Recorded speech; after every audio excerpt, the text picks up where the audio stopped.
যেহেতু এরা মানে ঠিক আছে আইন শৃঙ্খলা রক্ষা করতে পারছে না, তখন বারবার শুধু শেখ হাসিনার কথা মনে হচ্ছে যে এরকম অস্থির একটা সমাজে যেখানে মানুষ সারা দিন শুধু অস্থিরতায় ভুগে, তো সেখানে আসলে শেখ হাসিনার মতো এরকম আয়রন লেডি দরকার। এমনিতে ধরেন আওয়ামী লীগ জাতীয় পার্টির নিবন্ধিত রাজনৈতিক দল, তাদের বাদ দিয়ে কি নির্বাচন হবে?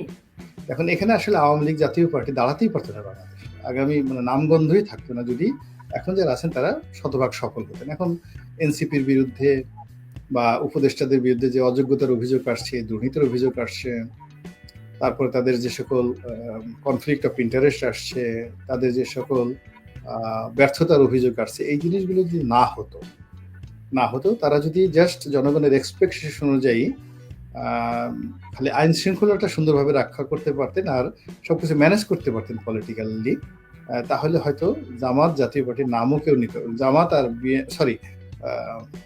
যাকে বলা হয় জাতীয় পার্টি এবং আওয়ামী লীগের নামও কেউ নিত না। এরশাদ সাহেব চলে যাওয়ার পরে রংপুরের লোকজন বলছিল যে তাদের ছেলে কন্ডিশনাল। এখন বাংলাদেশ তো রাজনৈতিক বিশ্বাসটা এমন একটা ব্যাপার যে বরিশাল, পটুয়াখালী, ভোলা থেকে শুরু করে দক্ষিণ অঞ্চল, এরপরে যশোর, খুলনা, নড়াইল, সাতক্ষীরা থেকে শুরু করে গোপালগঞ্জ, বৃহত্তর ফরিদপুর, এই এলাকাটা আসলে আওয়ামী লীগ। এখানে শেখ হাসিনা যত অন্যায় করুক না কেন এই অঞ্চলের মানুষ সারাক্ষণ শুধু শেখ হাসিনা, বঙ্গবন্ধু, জয় বাংলা এগুলো বলতেই থাকবে, মেরে ফেললেও বলবে আর কি। আবার কিছু কিছু এলাকা আছে যেমন ফেনী আছে, নোয়াখালী আছে, কুমিল্লা আছে, এই সমস্ত এলাকাতে বিএনপির ব্রুট মেজরিটি। আবার এখানে সিরাজগঞ্জ থেকে জামালপুর এই অঞ্চলে বিএনপির একটা মেজরিটি আছে। এই জন্য আমি বলি কি পদ্মার ওপারে আওয়ামী লীগকে দেওয়া হোক আর পদ্মার এপারে বিএনপি কে দিয়ে এই অবস্থার কারণে এখন বারবার সবাই শেখ হাসিনাকে মনে করছে। সবাই যেহেতু আওয়াজ আসছে গোপালগঞ্জ থেকে, ওই বার্তার ঢাকাও আসছে, ঢাকার লোকজন চিন্তা করছে যে আহাটা ঘটনাটা আসলে ঠিকই, এই যে এখন চাঁদা আগে দিতে হতো 300 টাকা, এখন সেখানে 3000 টাকা চাঁদা দিতে হয়। আগে পুলিশের কাছে গিয়ে একটা সাহায্য পাওয়া যেত, এখন পাওয়া যাচ্ছে না। এখন আওয়ামী লীগের যে কোনো একটা নেতাকে কাছে গেলে একটা উপকার পাওয়া যেত, এখন কোনো নেতা নেই বাংলাদেশে, there is no leader at all যেটা আপনাকে সাহায্য করতে পারে। এখানে যে যার মতো করে স্থানীয়ভাবে সার্ভাইভ কেউ করছে আর আল্লাহ রক্ষা করছে, এর বাইরে কোনো কিছু ঘটছে না এখানে। এটা হলো রিয়ালিটি। এই সমস্ত কারণে কি হচ্ছে, আগের সরকারের কথা মানুষ স্মরণ করছে। এই যে ফেব্রুয়ারি মাসে নির্বাচনের দাবিটা বিএনপি করেছে তাদের কাছে, তাই না? এটা আপনি যদি ধরেন এটা ডক্টর মোহাম্মদ ইউনূসের ডিপ্লোম্যাসি এবং তার প্রজ্ঞা এবং তার সফলতা। কেননা সে তাদেরকে যাকে বলা হয় একটা আলটিমেট টাইম যে ডিসেম্বর মাসের বাইরে জানুয়ারি 1 তারিখে হলে চলবে না, ডিসেম্বরের 30 তারিখের মধ্যে হতে হবে। তো এরকম একটা এক্সট্রিম জায়গা থেকে তাকে টেনে নিয়ে তাদের মুখ থেকেই বের করছে যে ঠিক আছে আপনি ফেব্রুয়ারি মাসে দেন। আর অন্যদিকে ডক্টর মোহাম্মদ ইউনূসের কিন্তু নামতে হয়নি, তিনি তার কথায় প্রথম যেভাবে ছিলেন ওভাবেই আছেন। তিনি কিন্তু কখনো রেজিস্ট হননি, এক্সট্রিম হননি। তিনি বলেছেন ডিসেম্বর থেকে জুনের মধ্যে যে কোনো দিন নির্বাচন হতে পারে। তাহলে সেক্ষেত্রে তো ফেব্রুয়ারি মাসে যদি প্রথমার্ধে হয়, এটা তো তার কথার ব্যত্যয় হয়নি। তো এখানে আসলে বিজয় যেটা হয়েছে এই ফেব্রুয়ারি মাসে নির্বাচনের মাধ্যমে, বিজয় যেটা হয়েছে প্রাথমিক বিজয়, এটা হলো ডক্টর মোহাম্মদ ইউনূস এবং তার যারা সঙ্গী সাথী রয়েছেন তাদের একটা কূটনৈতিক বিজয় হয়েছে। আর যেটা হলো বিএনপি যদি আত্মতৃপ্তি পেতে চায়, মনে মনে শান্তি পেতে চায়, যে তাহলে সে বলতে পারে যে না, উনি তো একেবারে প্রথমে জুনে বলছিলেন আমরা শেষ ধরে নিয়েছি, এরপর সেখান থেকে আমরা তাকে জোর করে টেনে হিসড়ে একেবারে এপ্রিলে নেমে আনিয়েছি, এটা আমাদের সফলতা। আর আমাদের চূড়ান্ত সফলতা হলো আমাদের নেতার সঙ্গে উনি দেখা করার জন্য লন্ডন গেছেন এবং সেখানে গিয়ে নেতার কাছে গিয়ে তিনি নাকে খত দিতে বাধ্য হয়েছেন যে বাবারে আর আমাকে এই বুড়া বসে আমাকে ডিস্টার্ব করবেন না, আমাকে একটু মান সম্মানে যেতে যান, বলেন কি করতে পারে। আচ্ছা ঠিক আছে, আপনার কথা মতো ফেব্রুয়ারি মাসেই দিয়ে দিলাম, জামাতে যেহেতু বলেছে আমি এর সমস্ত ঝামেলা যাতে রোয়াতে চাই না। এটা হলো একেবারে 1-2 যেভাবে 2+2=4 হয়, ওইরকম সাধারণ সরল অঙ্ক যদি করেন তাহলে এইভাবে আপনি ব্যাখ্যা করতে পারেন। কিন্তু আপনি যদি চাণক্য নীতিতে যান, রাজনীতিতে নিতে চান, তো সেক্ষেত্রে আসলে ডক্টর মোহাম্মদ ইউনূস তার যে প্রজ্ঞা, তার যে কৌশল, এখানে তিনি দেখিয়েছেন কলা, খাইয়েছেন মূলা, অথবা এখানে তিনি যা কিছু করেছেন এখানে পুরোটাই তার ক্যারিশমা, সেটা ইতিবাচক নেতিবাচক যাই বলেন না কেন, এটা আমার কাছে ব্যক্তিগতভাবে মনে হয়েছে। জি, এখন ধরেন অনেকেই বলছেন যে আসলে যেই যৌথ বিবৃতিটা তারা দিয়েছে, সেখানে সুনির্দিষ্ট করে তো বলা হয়নি যে ফেব্রুয়ারিতে নির্বাচন হবেই। এখানে অনেকগুলো যদি আছে, কিন্তু আছে, অনেকগুলি ফ্যাক্টর আছে, হ্যাঁ? তো অনেক কিছু হতে পারে। আপনি জানেন যে মিয়ানমারে কিন্তু নির্বাচন আছে ডিসেম্বরে। এবং এইবার মিয়ানমারের নির্বাচনটি কে কেন্দ্র করে এই অঞ্চল অনেক উত্তপ্ত হওয়ার আশঙ্কা আছে, ভয়াবহ পরিস্থিতি হওয়ার আশঙ্কা আছে। সেক্ষেত্রে আমরা তো ডেফিনেটলি প্রভাবিত হব। আহ, ফেব্রুয়ারিতে কি নির্বাচন আদৌ হবে? না, এখানে হাইপোথেটিক্যাল মানে কোনো কথাবার্তা বলার কোনো সুযোগ নাই এই অ্যাট দিস মোমেন্ট। এর কারণ হলো, আপনি জানেন যে প্রতিদিনই আমাদের অবস্থা বিশ্বের সাথে তাল রেখে পরিবর্তিত হচ্ছে। যেমন ধরুন, এখন আমাদের দেশের ১ নম্বর সমস্যা সেটা হলো অর্থনৈতিক সমস্যা, এবং যেভাবে জিডিপি এগুচ্ছে তাতে 2026 সনের একেবারে শুরুর দিকে, জানুয়ারি মাসের দিকে একটা 2026 না 25 সনের আশ্বিন এবং কার্তিক মাসে, ভাদ্র এবং আশ্বিন, এই সময়টাতে একটা দুর্ভিক্ষের যে দাবানল বাংলাদেশে চালু হতে পারে, শুরু হতে পারে এই বছরে, মানে 2025 সালে। আমি মনে করি এটা একটা আমাদের বাংলাদেশের প্রথম সমস্যা, এবং এই সমস্যা যদি শুরু হয়, ইলেকশন তো দূরের কথা, নিজের বাবার নাম মনে নেওয়ার মতো মানে অবস্থা কারো থাকবে না, যার যার অবস্থা শুরু হয়ে যাবে। এই সময়টাতে আমি মানে কতগুলো গ্রাম অঞ্চলে গিয়ে দেখি, যেটা গত 30-40 বছরে আমি কখনো শুনিনি। সেখানে ডিম চুরি করার জন্য ডিম চুরি হচ্ছে, মানে মুরগির ডিম চুরি করার জন্য সংঘবদ্ধ গ্রামে চোর বের হয়ে যাচ্ছে। কোনো বাড়িতে কলা রাখা যাচ্ছে না, কোনো বাড়িতে মুরগি রাখা যাচ্ছে না।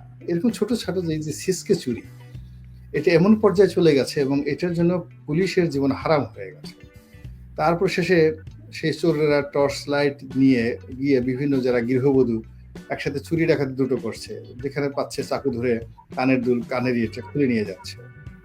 তো দুর্ভিক্ষ হলে এই জিনিসগুলো রীতিমতো কোন পর্যায়ে যাবে আপনি কল্পনাই করতে পারবেন না, যেটা 1974-এ ঘটেনি। একটা ছোট্ট উদাহরণ দিয়ে আপনাকে বলি যে বিশ্বব্যাংক বলছে যে এই বছর জিডিপি হতে পারে 3.7।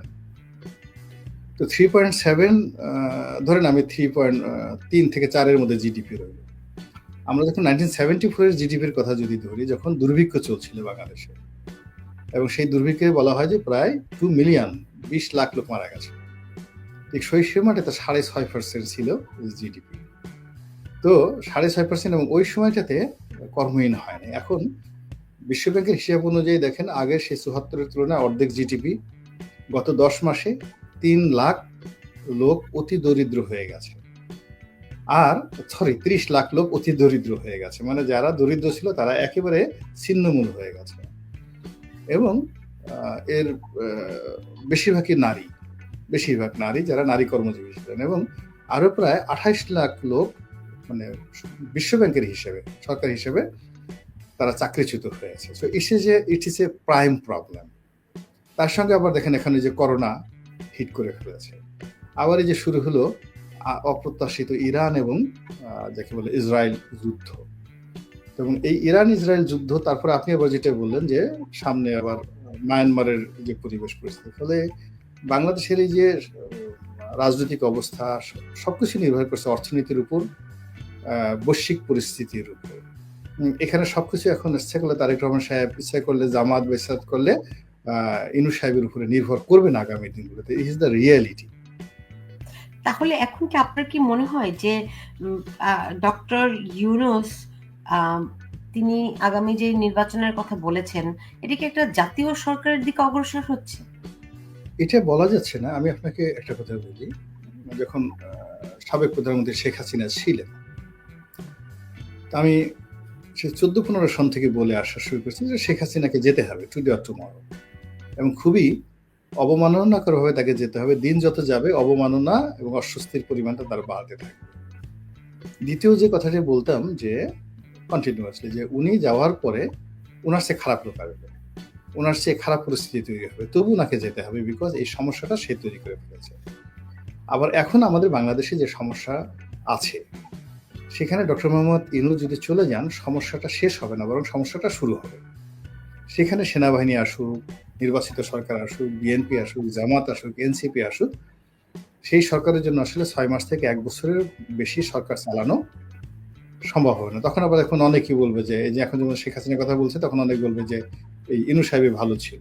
কত সুন্দর হাসতো, কথাবার্তা কম বলতো, বয়স্ক মানুষ, মুরব্বী মানুষ, সারা দুনিয়াতে বেশি তো চাহিদা ছিল না।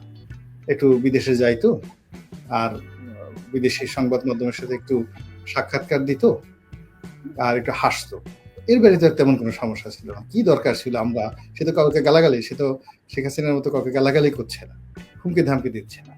আর তার নিজের যে ব্যবসা বাণিজ্য, সে তো আগেও করতো ব্যবসা বাণিজ্য, সে সে এরশাদ আমল থেকে ব্যবসা বাণিজ্য করছে। তার সেই ব্যবসা বাণিজ্য, সে একজন রাজা হয়েছে, তো রাজা হওয়ার পর একটু ব্যবসা বাণিজ্য নিজে বাড়িয়ে নিয়েছে, বা একটা নতুন একটা বাংলাদেশের যদি লেদু গেদু ধলা মানে রাস্তাটা ফকির মিসকিন, তারা যদি ম্যান পাওয়ারের ব্যবসা করতে পারে, তো ডক্টর ইউনূসের মতো একজন বিশ্বমানব একটা ম্যান পাওয়ারের লাইসেন্স নিয়েছে, এতে তো ম্যান পাওয়ার যারা ব্যবসা করে তাদের ইজ্জত বেড়ে গেছে, হ্যাঁ, তাদের সম্মান বেড়ে গেছে। তো সেখানে মানে সবাই তাদেরকে আদম ব্যাপারী বলতো। এখন আর ডক্টর মোহাম্মদ ইউনূসের কারণে তাদেরকে আদম ব্যাপারী বলতে পারবে না, তাদেরকে নোবেল লরিয়েটের বংশধর বা সহযোগী বলতে পারবে। তো এইভাবে তো আসলে তিনি অনেক কিছু, তিনি এখন অনেক যেমন প্রাইভেট বিশ্ববিদ্যালয়, তাদেরকে নিয়ে অনেক কিছু হচ্ছে যে এরা সার্টিফিকেট বিক্রি করে, ওইটা করে, ওইটা করে, ওইটা করে। এখন উনি একটা নতুন বিশ্ববিদ্যালয় নিয়েছেন। এর ফলে কি হলো, এই যে প্রাইভেট বিশ্ববিদ্যালয় যারা চালান, মালিক, ট্রাস্টি বোর্ড, তাদের সম্মান বেড়ে গেল। আপনি পজিটিভ অর্থে যদি নিয়ে যান, তখন এই লোকগুলো এখন গালাগালি করছে, তখন যখন ইউনূস সাহেব চলে যাবে, তখন তারা চোখে মরিচ লাগিয়ে বলবেন যে হায় আল্লাহ করলাম, সেই তো ভালো ছিল, সবচেয়ে ভালো ছিল। সে তো কখনো আগে যেভাবে মানে প্রধান উপদেষ্টা হওয়ার আগে খদ্দরের পাঞ্জাবি পরতেন, হওয়ার পর ওই বেচারা খদ্দরের পাঞ্জাবি পরছেন, কিন্তু নতুন স্যুট কিনেন নাই, কোট কিনেন নাই, এমনকি একটা কেটসও খদ্দরের কিনেন। পাঞ্জাবি কেন বলছেন? এটা হচ্ছে গ্রামীণ চেক বলেন। গ্রামীণ গ্রামীণ তার নিজস্ব একটা জিনিস, মানে হোয়াটএভার, মানে তার যে ইউনিফাইড মানে কোড অফ কন্ডাক্ট, তিনি যেভাবে কথা বলতেন, যেভাবে চুল কাটতেন, যেভাবে উনি পোশাক আশাক করতেন, তো পরিবর্তন হয় নাই, ক্ষমতার মধ্যে গিয়ে পরিবর্তন হননি, উনি ওনার মতোই আছেন। তো এই জিনিসগুলো নিয়ে আমরা এখন মানে দাঁত থাকতে দাঁতের মর্ম বুঝছি না অনেকে, আমরা গালাগাল করছি, ঠিক করছি, কিন্তু দেখা যাচ্ছে যে যখন তিনি চলে যাবেন, আমরা কিন্তু তখন আবার তার জন্য কাঁদবো। এটা হলো আমাদের চরিত্র আর কি। আমরা ওই যে চলে রত্ন হারানোর পরে কাঁদতে থাকি সবাই।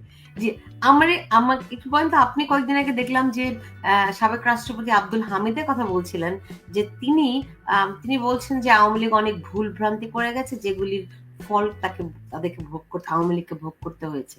আব্দুল হামিদ এটা কোথায় বলেছেন, মানে এই কথাগুলি কোথা থেকে আসলো? এটা যুগান্তরের পত্রিকাতে একটা রিপোর্ট, দৈনিক যুগান্তর, সেটাতে আমি দেখলাম।